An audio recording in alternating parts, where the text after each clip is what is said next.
no. So I think you just started it. So I think we're live. They can't see us, I don't think. No, they. Huh. Oh, Very hold on. good. Dude. We're All right, do you want to break it open? yeah. Let me. So okay, what is this thing behind? Can we close this?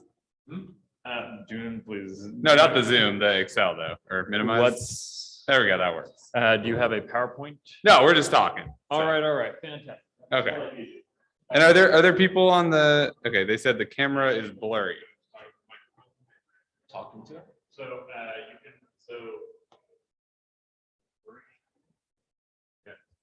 They can only hear you online if you're talking into the microphone. Got it.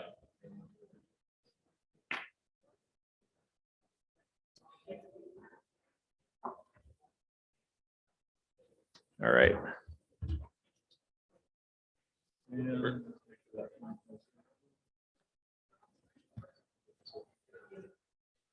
Thank you. Ready to do it? Yeah. All right, let's do it. I'm gonna move this little window over here. Not technically challenged at all. All right. We don't have a deck. No. So hey everyone, my name's Grant Prongepe. I'm the Vice President of Esports at the Washington Justice. We are best known as the DC, Maryland, and Virginia Overwatch League franchise. I've been in esports almost 8 years now. I got my start at a small endemic team called Splice. Shout out Splice, if anyone remembers that back in the day. RIP. RIP in a good way though, right? Like getting acquired is the way to go if you're going to go out. I spent almost 2 years there. It's kind of my crash course to the startup world. Did taxes for a little, did their taxes, sold sponsorships, ran a couple of their teams, ultimately led their first round of fundraising, which was a wild ride. Ended up getting recruited to work in Monumental Sports in DC, the ownership group for the Wizards Caps, and best known for investing in Axiomatic, which owns a controlling interest in Team Liquid. And then I left to join the Justice because for whatever reason, I love Overwatch. Shout outs to Overwatch for anyone who's a fan. I've been here just over 3 years and I lead the franchise. And if you want to go. Absolutely. So my name is Henry Johnston. I'm the Director of Esports at Clark University. I started my position just a year ago, but before moving over to Clark, I was a student like all of you guys, and I was one of the people who helped start my club. I was at Butler in Indiana. We grew into, I would arguably say, one of the best esports programs in Indiana. I've had over 70 students involved, 13 teams. We won our conference a couple of times since we were in the Big East. They started doing esports, which was really cool. So I had a lot of great experiences in esports. Nothing too cool like working at some pro orgs, but moved over continued in collegiate since I really enjoyed doing it. I've been growing the program over at Clark and being able to kind of be at the forefront, which has been a lot of fun. But today, Grant and I are here to talk about the value of esports after college, because there is a lot that you can really get, and there's a lot of ways that you can go about getting it. And so we kind of going to break this panel down into two different parts.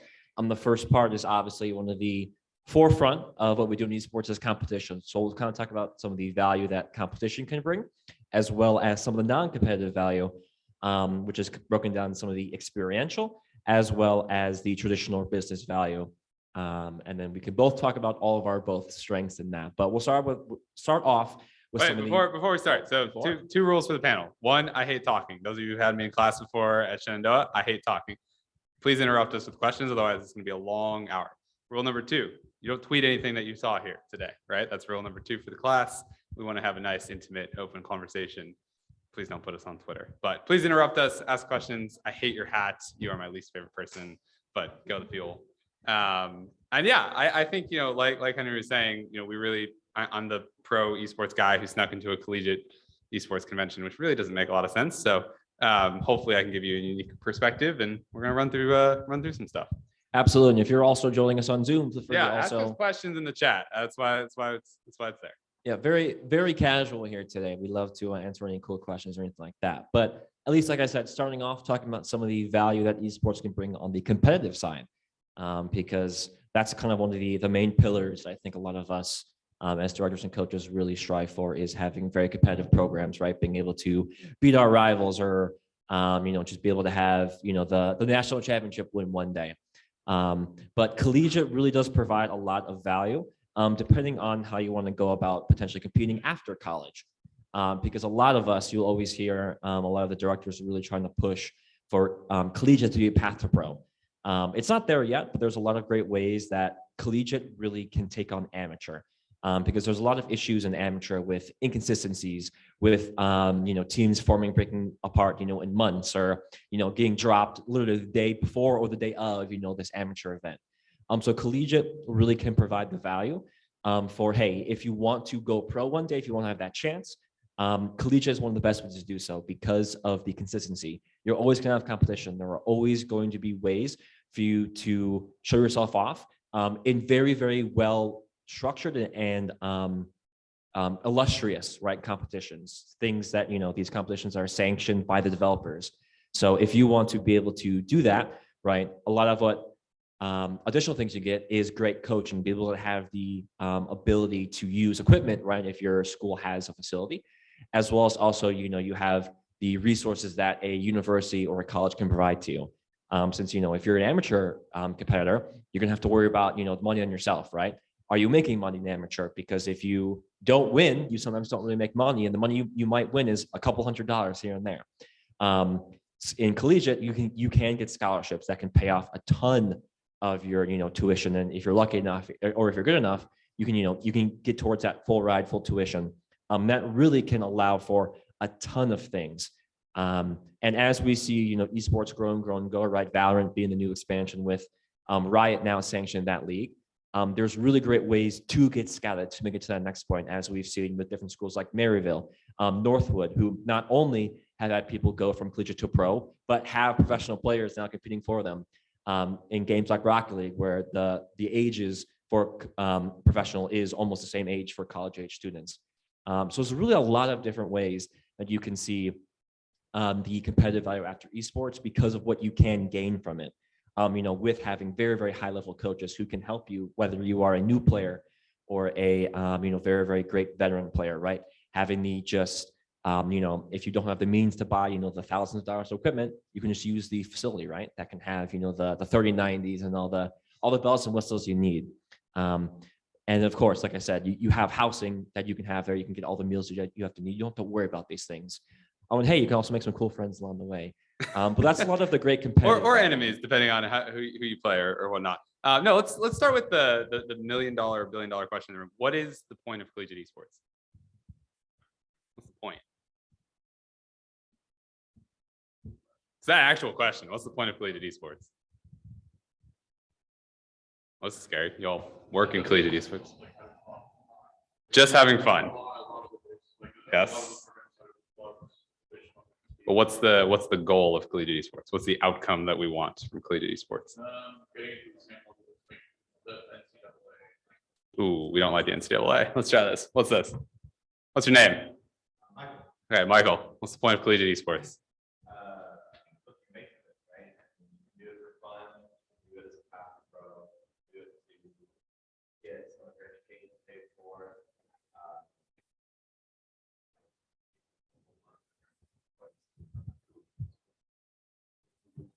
Whole lot of different points to collegiate esports, and we have some in the chat. Development and success of players. For me, it's to give students opportunities they likely wouldn't have otherwise to prepare you for the professional league.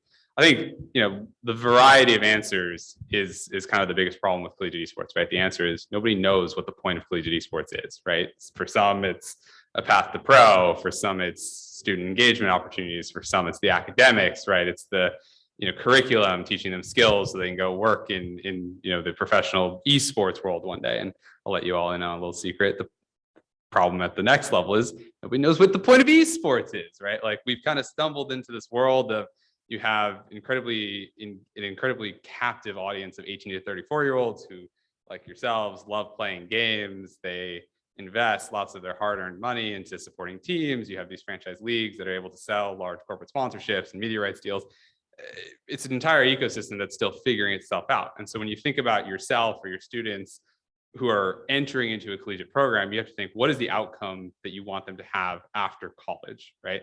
And I think when you approach it that way, the one thing that I like to level set with is the skills that you can acquire in a collegiate esports program, teamwork, working together, building a schedule, being responsible, right? Like are life skills that everybody wants and should have when they move into the professional world.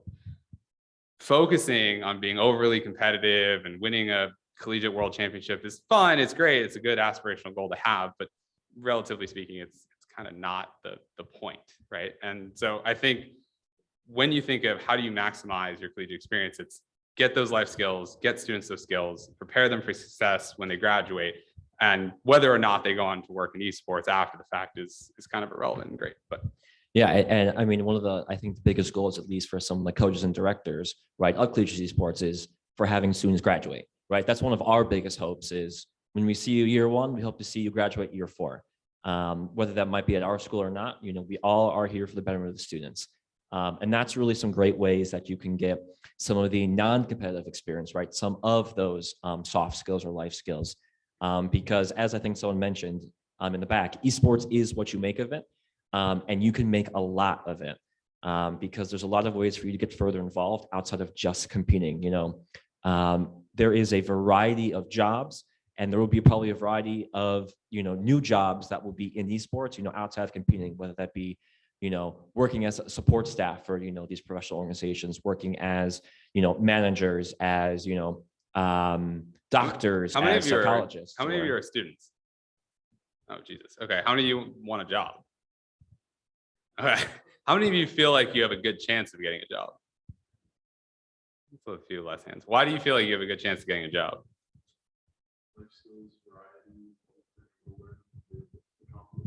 And was it through learning that you acquired at competing, or?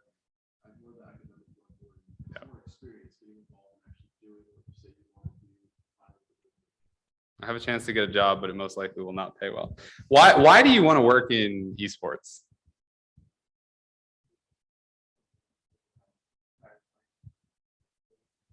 How old are you? Okay, so why else? Why do you want to work in esports?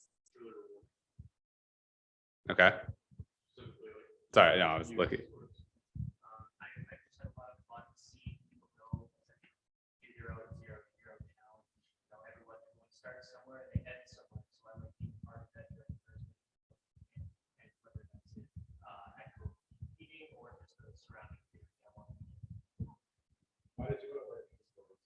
I didn't. No, I'm serious. I didn't want to work in esports, and I think it's actually an underlooked approach to getting into the industry, right? I think for you guys, back when I was getting into esports, there wasn't an industry. It wasn't a path. There wasn't like you have this desire to work in the industry, right? Like I honestly wanted to piss off my parents. My parents, for those of you who don't know or haven't talked to me before, I have very traditional parents. They're both PhD economists, and said, you have 3 career paths ahead: med school, law school, or finance, right? Those are generally 3 kind of pre-approved career paths that you set yourself up for success later on in life. I was really into League of Legends. I was a diehard CLG fan back in the day. Rip Hotshot, never forget. And Riot was doing some cool stuff, right? They had started franchising the LCS. Esports was like kind of coming online, and like whoever said in the chat, I basically had an opportunity to get a job and defer med school for a little bit and get paid way too little money.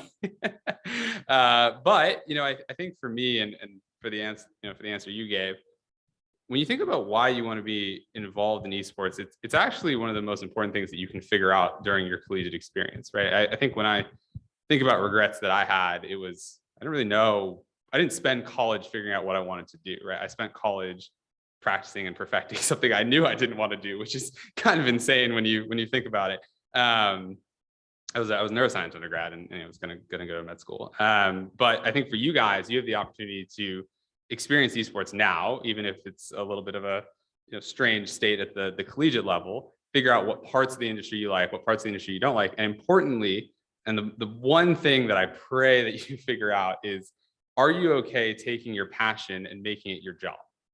And it's hard for you to necessarily fully experience that, right? Like I'm not expecting that you fully work an esports job 9 to 5 when you're in college, but work a part-time job, right? Like Nikita's an intern for Justice. He works he'll do it for the summer, and he'll work 9 to 5, right? And I think it's an incredibly different experience when you take something that's your passion, that, hey, you come home, you play some League with your friends or Valorant or whatever, you follow certain social accounts, you're like, oh man, it'd be so fun to run the socials for the Dallas Fuel for like a day or a week, or it'd be fun to build a youth camp for Valorant.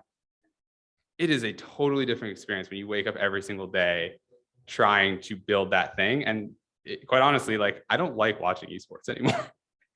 Like, I don't, right? Like, it's my job, right? Like, I'm required to consume a ton of esports content. I'm required to, follow these games. Like, I really don't care about Rocket League, but like, it's a thing. You got to know something about Rocket League, right? So I would just suggest, and when you think about like, how do you really set yourself up for success after college, it's while you're there, figure out if you're actually okay taking a passion and making it your job. Yeah, and definitely to put a more positive spin, at least on it. At least I was in the same way. I actually didn't know what I wanted to do when I went to college, and I actually found a career. It's really not that bad. Absolutely different. But I found what I truly wanted through esports. I actually wasn't supposed to be a director. I was more into video production, wanted to do some content for some pro orgs. But I made myself here, and it is something that is very, very different when you do work every single day. But because it's what I love, it makes it much easier. And I think with that, it's important to understand what you want to do with it in esports, because it's something that I think a lot of people love to do, right? Who wouldn't love to work in gaming or in different kinds of ways to do these awesome things, right? I have some awesome friends who work at 100 Thieves or work at FaZe or work at old Dallas Empire, which is now Envy and Optic. And these are all people that I knew when I was a student, and they really got themselves involved, which got them to that point. But when it's you against 20 other people, you have to find those ways to separate yourself, right? And one of the good ways to do that is by getting that experience in collegiate, because there's almost no better way to do so. One of my friends, he went to UT Dallas. He did the socials for UT Dallas. If you know anything about UT Dallas, they got some awesome socials. I know someone he was a friend who actually now works at Optic Dallas doing their socials. He's awesome. Justin Pistachio. There's also someone else who was I think the president of UT Dallas's esports club, who now does socials for Complexity. I had a friend who was the president of University of Mississippi. He had a job offer to work at 100 Thieves.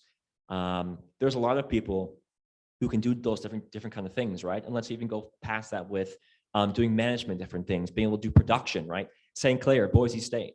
They have incredible production, as well as also Shenandoah. I got some of my Shenandoah friends. These are very, very well-structured programs that can teach you these things, like how to produce a broadcast, how to cast, how to be able to manage all those different things as director. What are the two reasons an org is going to hire you over somebody else in the industry? Somebody said the first one already. So what are the two reasons? No, somebody else in the industry has more experience than you. You're in college. What are the two reasons somebody is going to hire a collegiate esports person who's just graduating instead of somebody who's like been in the industry 2 or 3 years? Correct. You'll be cheaper. Get ready for it. You will literally be cheaper than somebody else who's in the industry. Not in a bad way. You're just less experienced and you'll be cheaper, right? Which is great for the org's bottom line. What's the other reason? Come on, y'all wanted jobs. Why am I going to hire you over somebody who works at CLG or TSM? Why am I going to hire you? Well, I'm not hiring any of you after this. Jesus.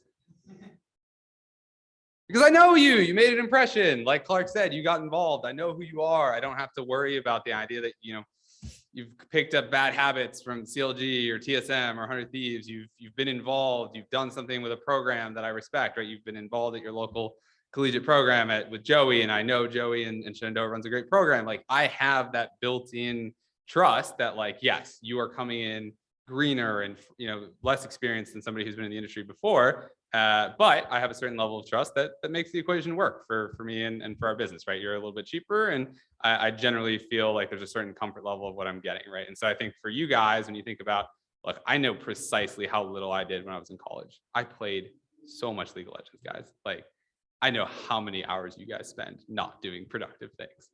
Go get involved. There's like literally no excuse. And it only hurts you later on in life, right? Like, and I know, like, we sound like the old guys, and he's not that old. I'm old. And it's like your parents are yelling at you, right? Like, go get involved. And it's like, no, like, legitimately, like, go get involved and figure out if you want to work in esports, and it only helps you later on. Absolutely. And I think one of the awesome things is, depending on the program you have and how many resources there is, the sky can be the limit. Because if you want to get into these, into these opportunities, do a variety of things, right? Show that growth, show that competency, right? I think that's one of the most important things is even if you aren't experienced, right? If you show how far you've come and you show, look how much I've done in a year. Imagine what I can do in 2 at your business, your organization, right? It's how you sell yourself and getting that, a month, a year, even a week of experience, right? Will only further help you set yourself apart. Whether that's hosting different events, right? Is your school like Shenandoah? Do you have a facility where you can host, a LAN event, host a recruiting event for high schoolers? Is there a way to engage with your community? Is there a way to host a charity event? Is there different ways to host a in-state tournament, right? There's an almost unlimited amount of things that you can do.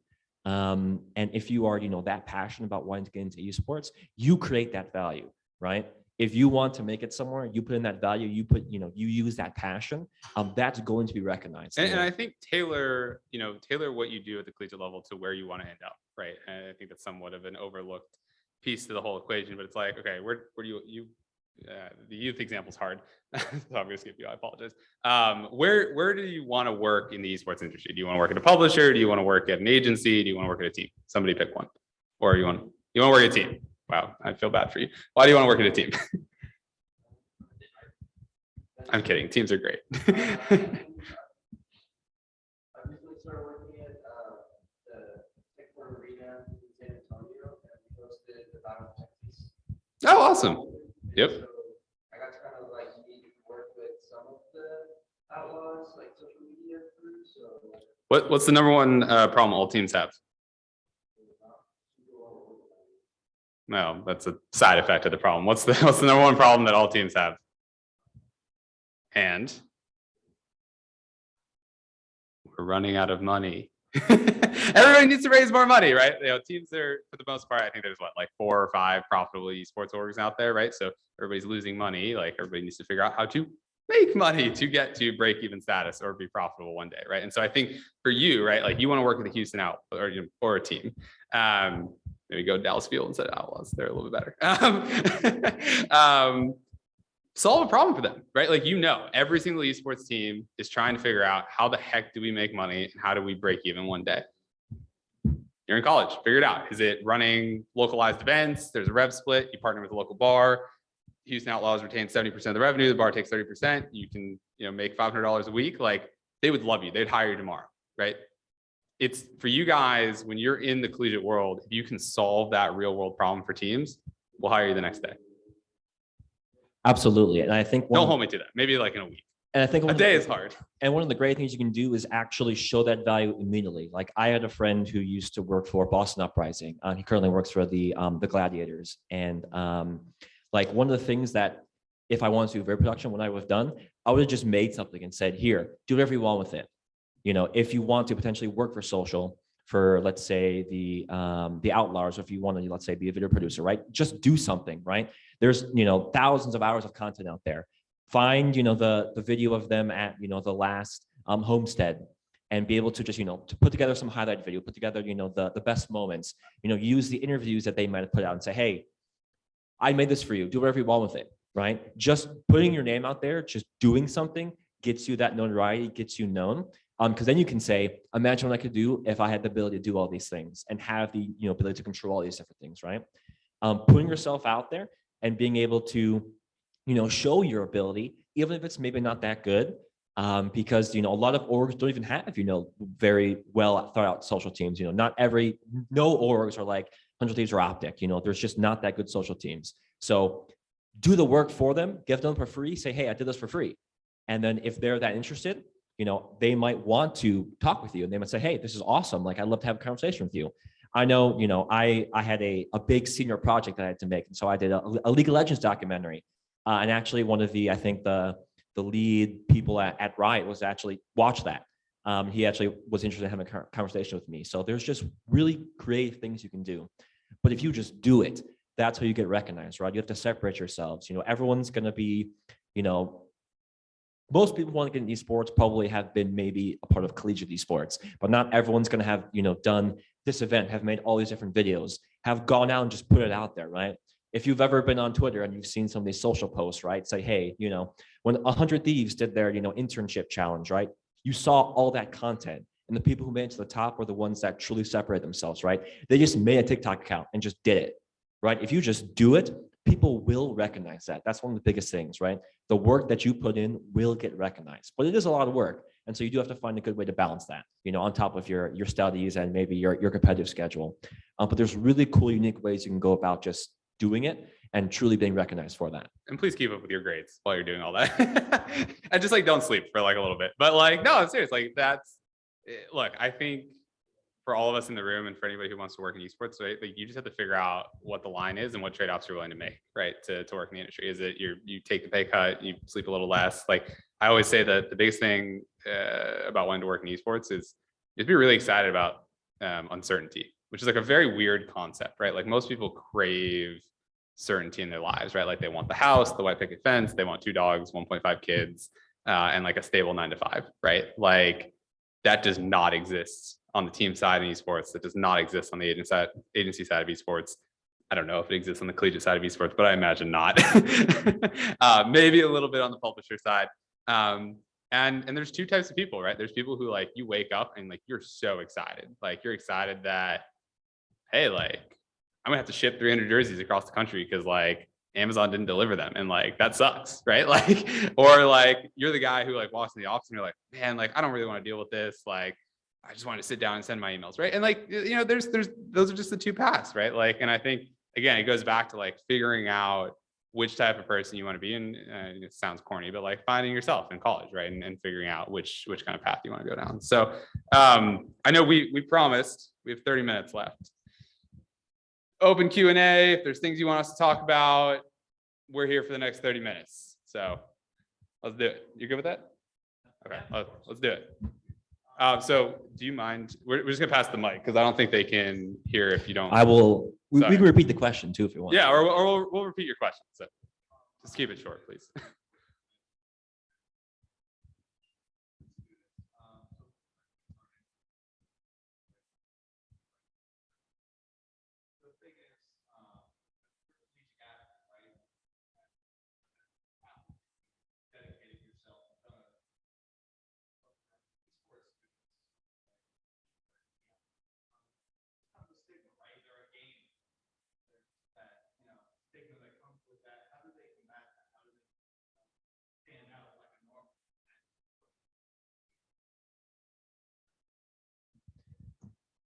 I think for me, definitely as someone you gotta repeat the question. Oh, yes, good. So we had a question from a coach in Dart who asked, how can an esports athlete separate themselves, with their experience, since it is still a collegiate sport, but not as respected or as understood as, let's say, football or soccer or anything else. So I think for me, as someone who was that, it's in the way that you sell yourself with that, right?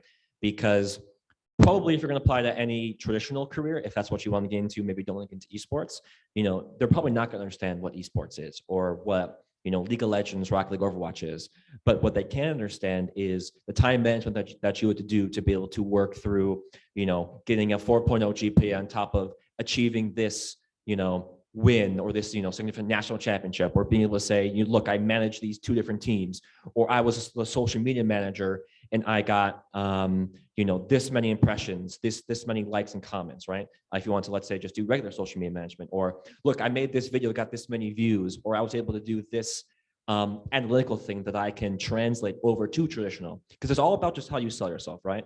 You have that cover letter that you can do. You hopefully have that interview where you can talk about the things that you learned and how they can translate to the business world. Because honestly, there's actually a lot of cool ways that we are now seeing traditional industries look to esports for how successful we have been in, the unique digital world, right? With how much content is so valuable. So if you can, use your, let's say, video production skills that you learned in esports, right? Make a corporate video. You can say, look, all these skills that I learned from doing this is how I can do it. Or talk about how you've learned these skills in this program from being able to, network very well and, engage with the community, and how now you can help this, nonprofit engage with their community and be able to sell more things digitally because of your experience digitally, right? It's all about how you want to go about talking about it. And it's going to take probably a little bit of time to figure out how to do so. but it's always just about knowing yourself, your strengths, as well as, the company you want to apply for, right? What do they lack, right? Like Grant mentioned, there's always problems in esports, not in esports, endemic, non-endemic. Be someone in that interview who already knows that problem that they have and solves it. That's how you already in their mind separate themselves. Like, oh, this person actually has looked into us. They know these things. And if they can solve that problem, let's hire them, right? So it's all about how you separate yourself with your strengths, to the interviewer, in my opinion.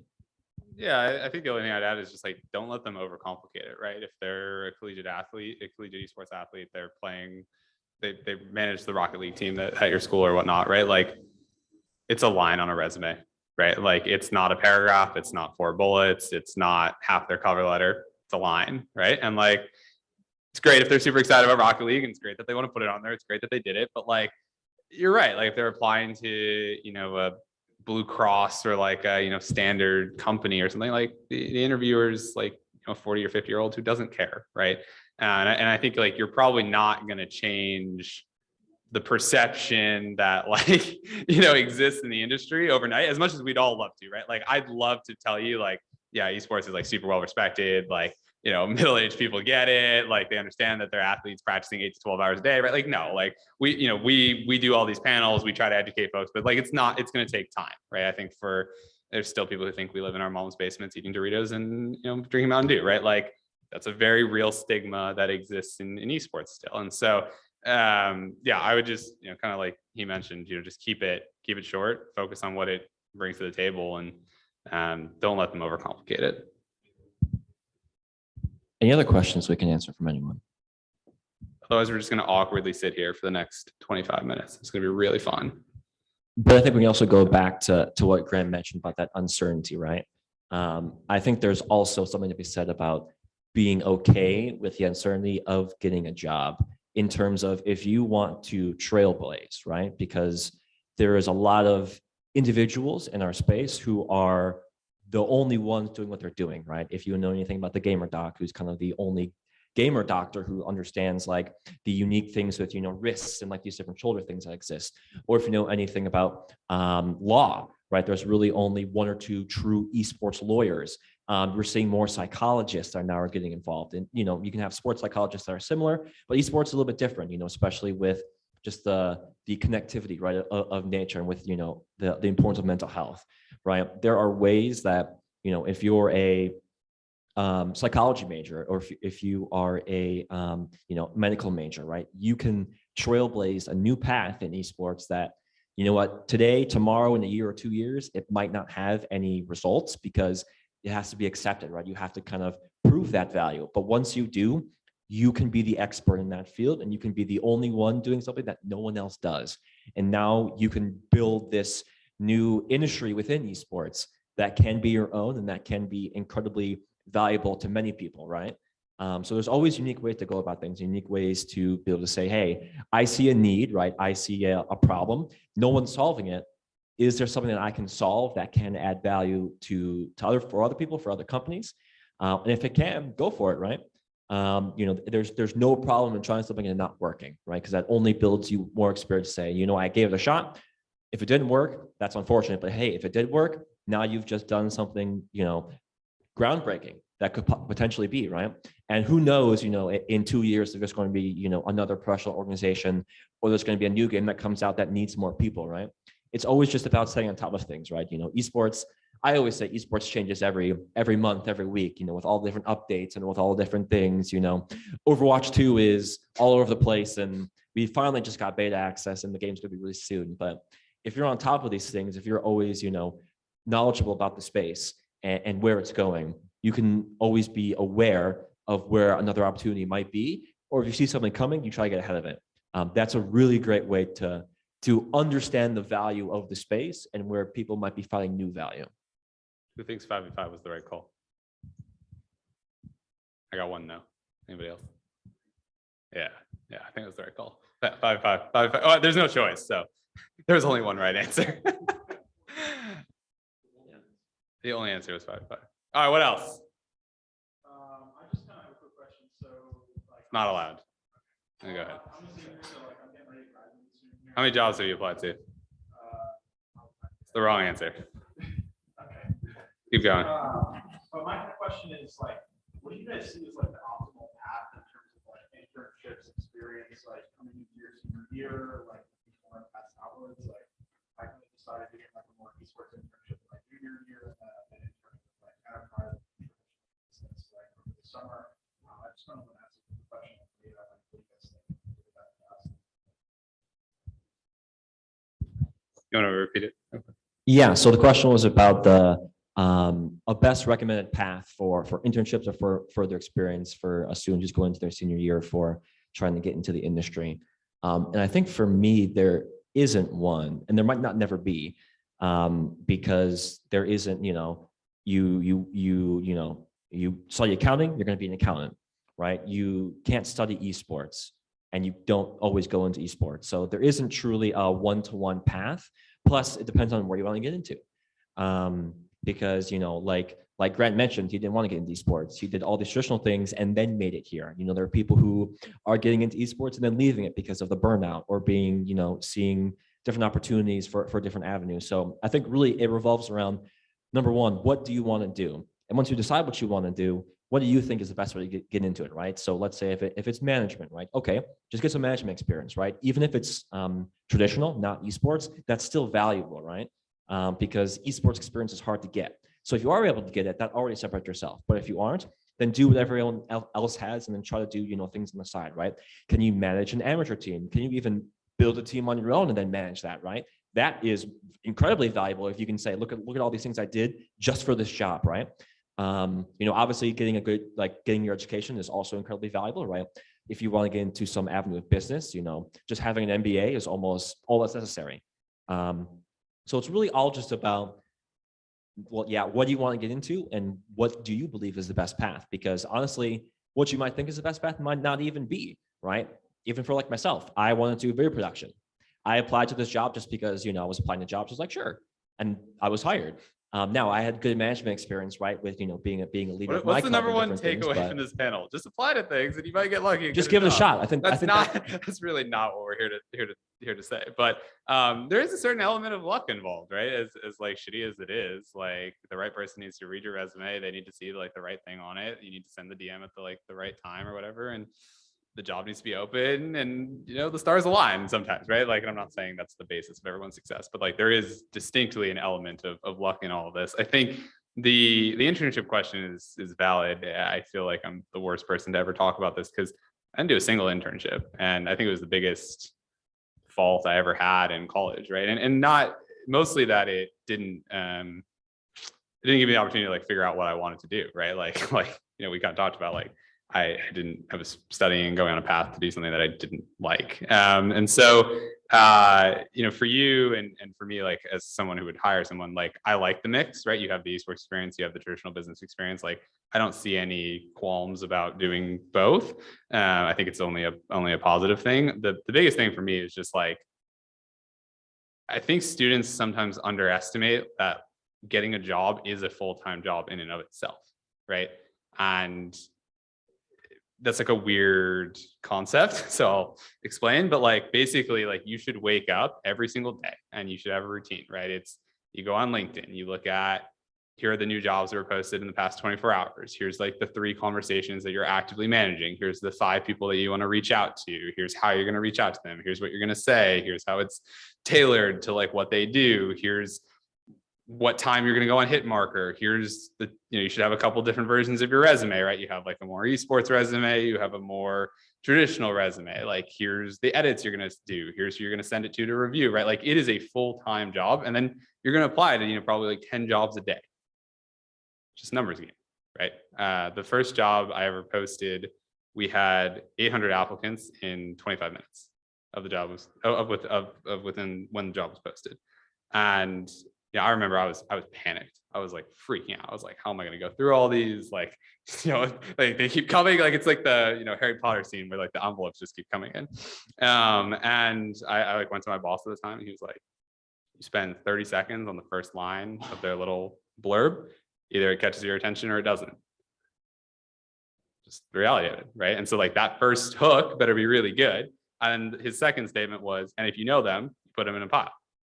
And so it's people who had reached out to me. It's people I had a connection with, people who had been involved in the program, had showed up at one of our events, literally went to a separate pile, right? And like, again, really shitty that that's how the world works. And like, I think, you know, there's definitely organizations out there trying to make it a little bit more equitable for everyone. But like, as of now, like the best advice I can give you if you're applying for a job is like, you almost need a connection with the person that you're applying to, or you need a really great one-liner.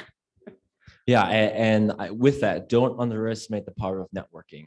You know, everyone's on Twitter, right? You can see, you know, all these people who are on the social team, on this team, on that team, right? Send them a DM. Just say, hey, I love your work. You know, you're the social media manager of 100 Thieves. You know, you do some awesome things. I would love to know how you went about doing this. You know, I'm someone who's trying to learn this. You know, just start a conversation with them. Ask them, you know, can I get your help, right? Maybe even say, hey, I would love to be able to help you with anything, right? I'm trying to learn about this. I would love to make your job easier. Or, hey, I made this for your organization. I would love your feedback, right? As someone who currently does that work.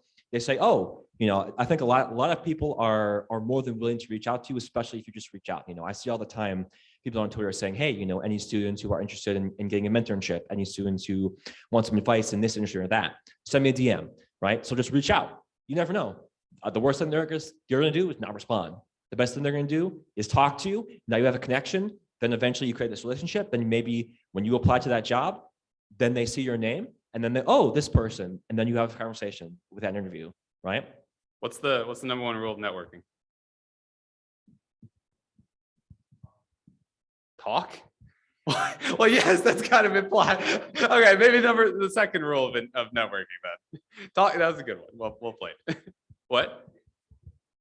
Be memorable is up there. It's people love to talk about themselves, right? And so when you reach out, you are asking somebody to talk about themselves, right? They don't necessarily care about you. They don't know you yet. Like, do not start with like, hey, you know, I'm so-and-so, like, I'd love, like, I need this from you. I need this from you. Or like, can you do this? Can you like introduce me to so-and-so? Like, and look, I am definitely more jaded than a lot of people. So like, please take this with a grain of salt. And like, you know, you were mentioning, there are definitely people who are very helpful out there in the industry, but like, everyone's busy, right? Like everyone works a full-time job. And then like, as much as I love students, right? Like, and as much as I love helping people, right? Like, it's not my full-time job, except when I work for Shenandoah. But outside of that, it's not my full-time job, right? And so I think when you're sending that DM, like, give them a good reason to want to talk to you, right? It's like, hey, like I saw you just signed a deal with McDonald's. Like, hey, I just saw you won in Hawaii, right? Or like you just, you know, got a new job. Like, I'd love to like hear about like the stuff you're doing or something, right? Like, and make it quick, right? Like ask them for 15 minutes. Like, don't ask them for an hour. Don't ask them for 30 minutes. Ask them for 5 or 10 minutes, 15 tops. And if they're local, take them to coffee, right? Like everyone loves free stuff. So, but I think like the part that comes next is I think where students really, and professionals too, just they just don't they just don't do it enough. And it's I'm gonna butcher the quote, but someone who I respect a lot at the Overwatch League once told me, you plant a bunch of seeds and then you water them, and only a couple of them turn into trees, but then you still have to trim the trees. And so essentially what that means is you're gonna ping all these people, you know, hopefully have a bunch of these like short, quick conversations. And then you need to pick a few of them that you're going to nurture into long-term, hopefully like meaningful relationships. And it's those trees that ultimately are going to bear the fruit of hopefully getting you a job, or hopefully that analogy made sense, of getting you a job, or like one day like helping you out somewhere down the road, right? And like, I think how you select those couple of relationships that are most meaningful, and then how you stay in touch with them is really, you know, kind of a forgotten skill, right? Like, you don't just ping them and be like, hey man, like, how was your day? Like it's actually work, right? Like it's to see like in 3 months down the road, you know, that initial conversation that you had with someone, it was, hey, like, I just saw you did something new. We haven't talked in a little while. Like, can we get back on a call or something, right? Like it's doing that.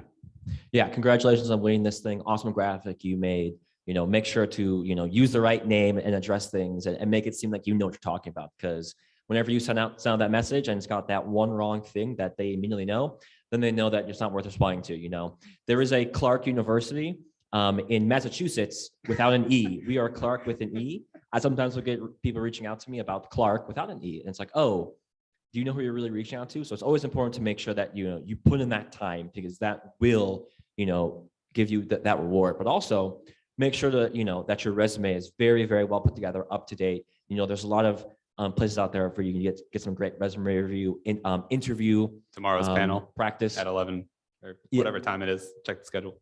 Yes, I think there's a panel, but Please bring your resume. I will put it up on the screen. and So whoever's been at Shenandoah knows, as part of the, what class did we do? It was consumerism. Thank you. We usually spend a day reviewing resumes. Most people escape without too much trauma, right? Like okay. Yeah, it's okay. But yes, in all seriousness, I don't know what time it is tomorrow, but we are going to have a panel on resumes. So please feel free to bring your resume. We'll put it up on screen, and I can't promise it'll be nice, but it will be productive. yeah, and Evil Geniuses has a student Discord where they have resume review night and interview prep. There's a few orgs that do things like that can help you. How do I write my esports experience on my resume? You don't want to put verbiage on there that no one will understand, right? You want to make sure that you have that verbiage be professionally understood, right? It's all about how you sell yourself. So you want to make sure that the important words on that job posting, you have someone in your resume and your cover letter. So then, when it goes to the system, it pings these as, oh, these are valuable resumes to keep, instead of, if your resume is, illegible, or if you have, just things all over the place and it's not really well structured, you're not even going to get the time of day, right? Because you've got 30 seconds to be recognized, to be, put to that next step. Like, so, and I think you guys walk a fine line as students for the most part, right? Like, you are expected to not have professional experience, right? So when you are writing your bullet points, you want to highlight what you did, but please do not bullshit us. and it's like an incredible, it's a tight balance, or tough balance for you guys to find, in terms of, you're not, you're saying I generated like $3 million for my school, and it's like, no, you didn't, right? Like, and I like, again, so walking and finding the balance between highlighting what you've done versus, lying, obviously, or not lying, or just exaggerating. embellishing. Thank you. That was the word. Yes. Is important.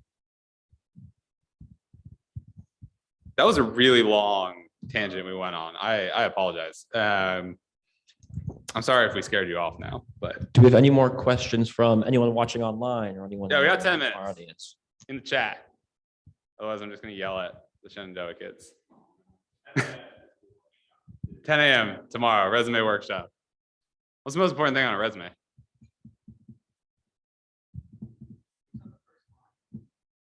Thank you. But I was going to make a joke. It's spelling your name correctly, but no other questions? Man, this feels bad. Well, we I can guess you definitely be guys- respectful to our next panels, and we can. Yeah, we can actually end early. Well, we're around, right? We're around all day, and tomorrow for a little bit of it. At least I am. But like, please come and say hi, right? And I think so. The one request I have is please don't add us on LinkedIn en masse. Like, send us messages that make us remember who you are if you're going to reach out. And second, like, if you want a job, right? Like, you now know 2 people who want to help, right, for the most part. And there's a lot of people here today and over the course of the week who want to help you guys get jobs and or help you scale your programs at in different ways. Like, come up and say hi. Like, I hope we didn't scare you off, and I promise we don't bite. Absolutely. And if you want to see a little bit more of us, you can look onto the Washington Justice info for more about Grant. Please don't shill for the Justice. Yes, please come follow the Washington Justice on social. We are your favorite Washington team. I'm just kidding. We are not. Second favorite to the Dallas Fuel and the Outlaws. So 3rd favorite. Cool. Well, thank you for having us. I hope this was fun. And we have 8 minutes. Are we not allowed to end early? I think we can. I think we can. Be fair, is my friends. We're gonna call it, but thank you guys, and yeah, appreciate it. Appreciate you all being here.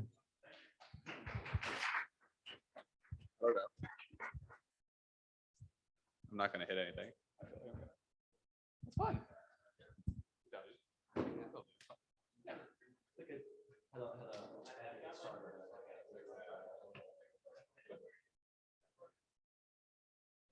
That was fun. A lot of good things to say. always fun. Now, so we'll be all on.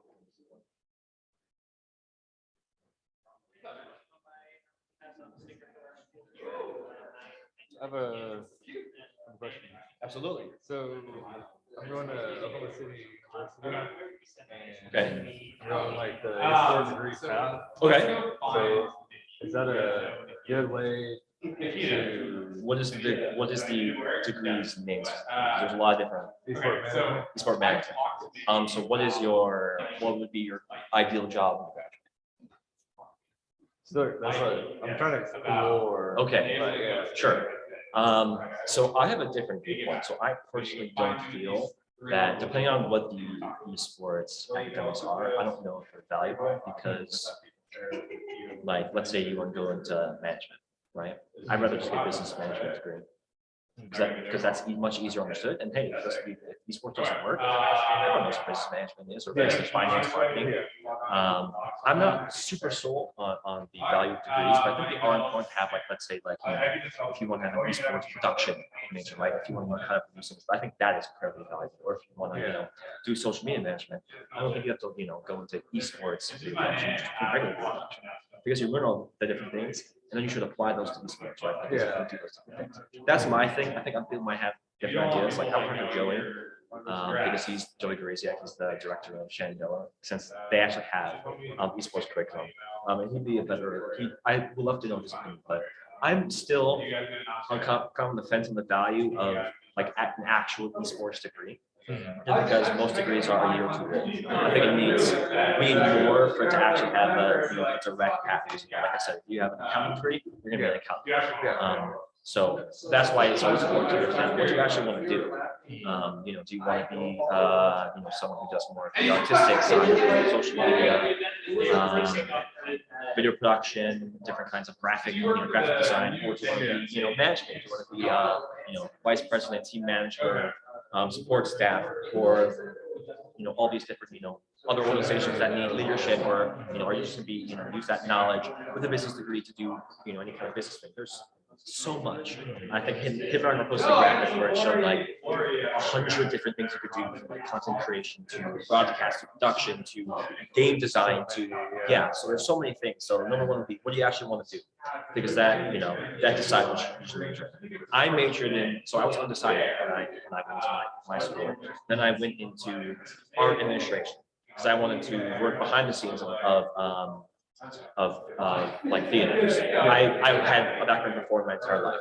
I knew I wasn't good enough to like actually make it as a performer, but I wanted to keep performing because I love what art did for me. So I was going to work behind the scenes. I interned in the theater, one of the worst experiences of my life.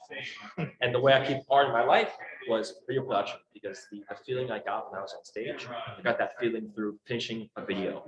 It felt the same to me because it was like it was almost similar. So like, this is how I now want to keep art in my life. I'm gonna be a video producer. And so that's what I did. So that's how I kind of found my way. And I only found that through esports. So I would say, depending what grade are you? Junior. Okay. And I switched my junior year. So there's still time. So my thing would be like, I don't think it's a mistake to choose an esports degree. I would just, I personally would choose a different degree. Like I would just do like a business degree or something else, because you can translate that. Plus I also don't know, like, if the classes in the esports degree are actually like super like good, then that's an interesting. I just don't know. Like, every school is different. But yeah, I would say honestly, it's probably more what you do additionally outside of the classes, because it's, for me, it was like, I was, the social media manager. I was a video producer. I made highlight videos. I did our whole YouTube. I posted every single video.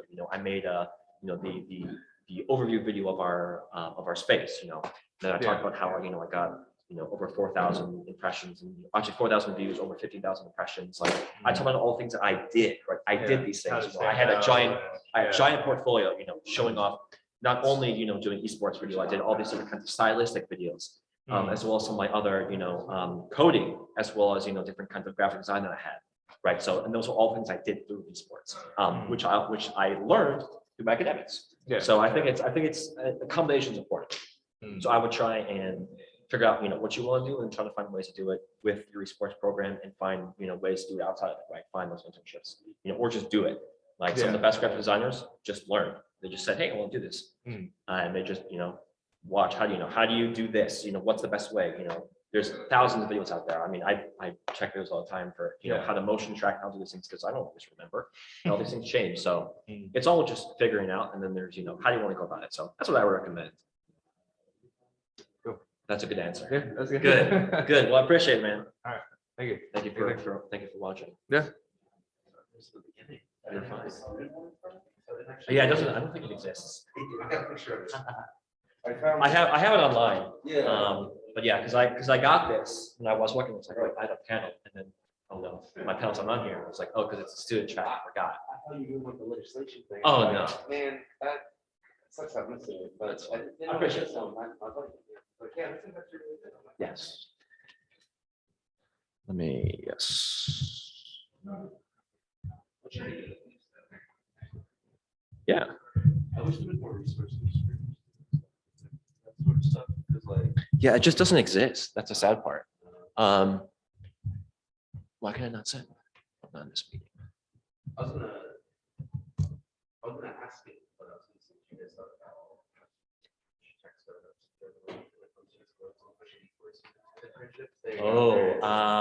Well, it's funny because actually my mom worked for a startup for solar panels, Yeah. and the resources is always the biggest thing. So I think, well, to be truly honest, all esports organizations are startups. Yeah. It's a start, No, like, I agree. and even like, I think if you want to work in esports, it's going to be a startup life where you're just going to be working a lot of hours and playing a ton of time, because that's just what it requires. Like, I don't work 40 hours a week, I work for 60. Right. I choose to though, because I love it, and like, I want to be able to grow something to a certain point if I have my own goals, my own motivation. So how do you feel about it? Well, it just depends on what you see, right? Most likely won't start forever, but if you like that startup is a good job, not go to somewhere else, then great, especially if you get that job, right? Or something else.